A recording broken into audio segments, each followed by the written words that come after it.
Bienvenue à Simply French Podcast. Oh, je n'y arriverai jamais! Bonjour à tous, je suis Amélie. Bonjour Amélie. Qu'est-ce que tu n'arriveras jamais à faire? Tu as l'air très frustrée. Bonjour à toutes et à tous et bienvenue sur notre podcast. Je suis Victor. Bonjour Victor. Je suis plus que frustrée, je suis découragée. Tu sais, le projet de design sur lequel j'ai travaillé, j'étais si fière de mon travail. Je pensais que c'était parfait. Et ce matin, mon client a dit « Non, je n'aime pas. Recommencer. 3 semaines de travail pour rien !» Ah oui, je comprends. C'est une situation très difficile. C'est la définition même de la frustration. Et c'est notre sujet aujourd'hui. Comment gérer la frustration? Nous allons analyser ce sentiment et apprendre des stratégies concrètes pour le surmonter. C'est une leçon de niveau B1, pleine de vocabulaire sur les émotions et de grammaire utile. J'ai besoin de ces stratégies. Pour l'instant, j'ai juste envie de manger du chocolat et de tout abandonner. C'est une réaction normale, mais ce n'est pas la plus utile. La première étape pour gérer la frustration est de comprendre ce que c'est et de l'accepter. La frustration, c'est l'émotion que tu ressens quand la réalité ne correspond pas à tes attentes. Ton attente, c'était « mon client va adorer mon travail ».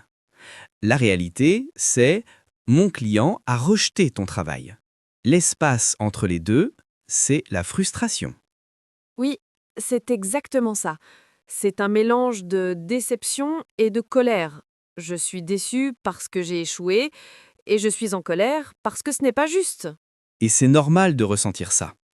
La première erreur que les gens font, c'est de combattre cette émotion. Ils se disent « je ne devrais pas être en colère, je ne devrais pas être triste ». Mais la frustration est un signal. C'est un message de ton cerveau. Un message? Qu'est-ce qu'il essaye de me dire? Il te dit que quelque chose est important pour toi.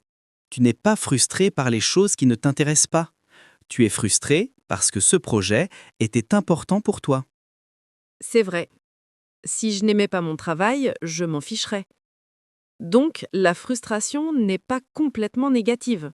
D'accord, tu as accepté l'émotion. Maintenant, la deuxième stratégie. Changer de perspective. Quand on est frustré, on a une vision tunnel. On ne voit que le problème. Oui, pour moi, ce projet est toute ma vie en ce moment. Je comprends. Mais tu devrais essayer de zoomer en arrière.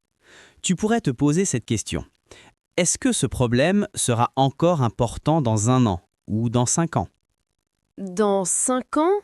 Non, probablement pas. J'aurais oublié ce projet. Exactement. Donc, ce n'est pas une catastrophe, c'est un inconvénient. Ce n'est pas la fin de ta carrière, c'est juste un mauvais moment. Maintenant, utilisons le « si » plus imparfait, plus conditionnel. Si tu avais perdu ton travail aujourd'hui, ce serait une catastrophe, n'est-ce pas? Oui, si j'avais perdu mon travail, je serais paniquée. Mais tu n'as pas perdu ton travail. Si le client avait détesté tout ce que tu fais, ce serait un gros problème. Mais il n'a pas détesté tout. Il a aimé les couleurs, mais il n'a pas aimé la typographie. C'est juste une partie du projet. Tu vois, en changeant de perspective, le problème devient plus petit.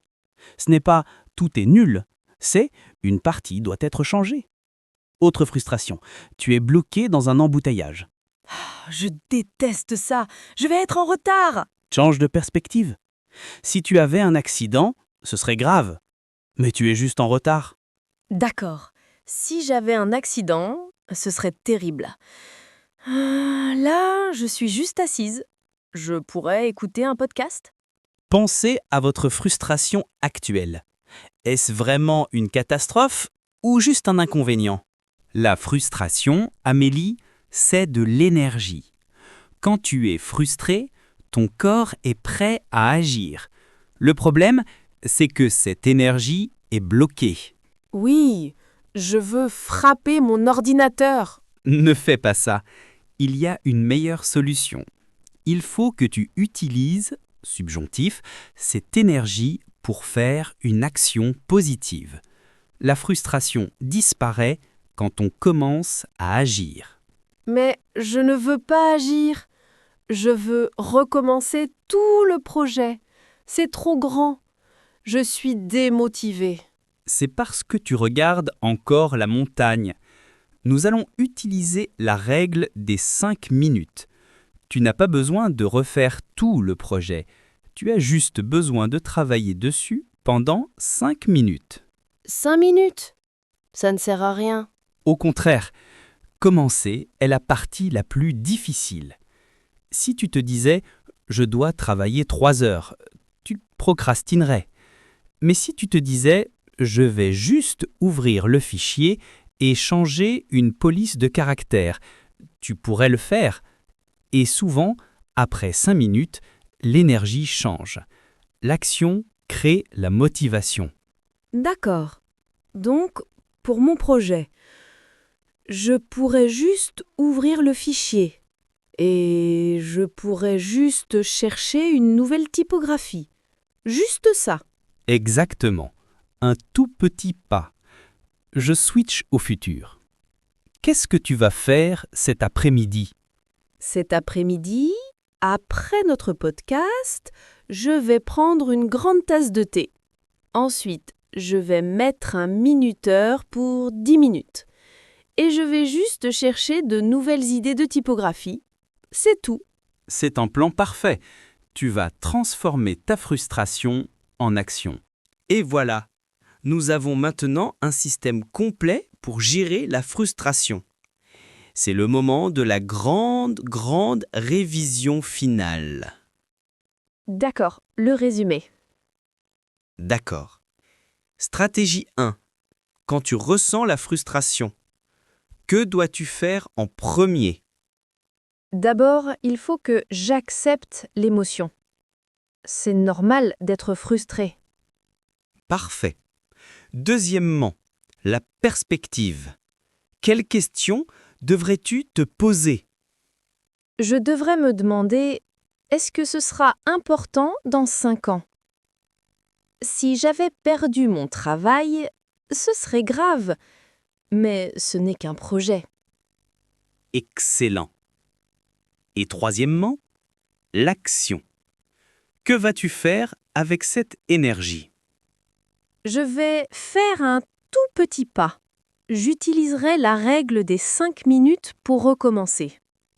Amélie, c'est un plan parfait. Il est clair, structuré et très mature. Je suis sûr que ton projet sera encore meilleur maintenant. Merci Victor. Je me sens beaucoup mieux. La frustration est toujours là, mais maintenant, je sais quoi en faire. Votre mission finale. C'est un exercice de réflexion. Dans les commentaires, dites-nous 2 choses. Qu'est-ce qui vous a frustré récemment? Utilisez le passé composé. Hier, j'ai été frustré parce que...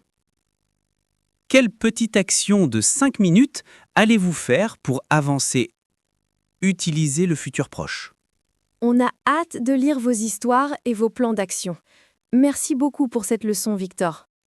Avec plaisir. Et merci à vous de nous avoir écoutés. N'oubliez pas, la frustration n'est pas un stop, c'est un panneau indicateur. Au revoir. Au revoir.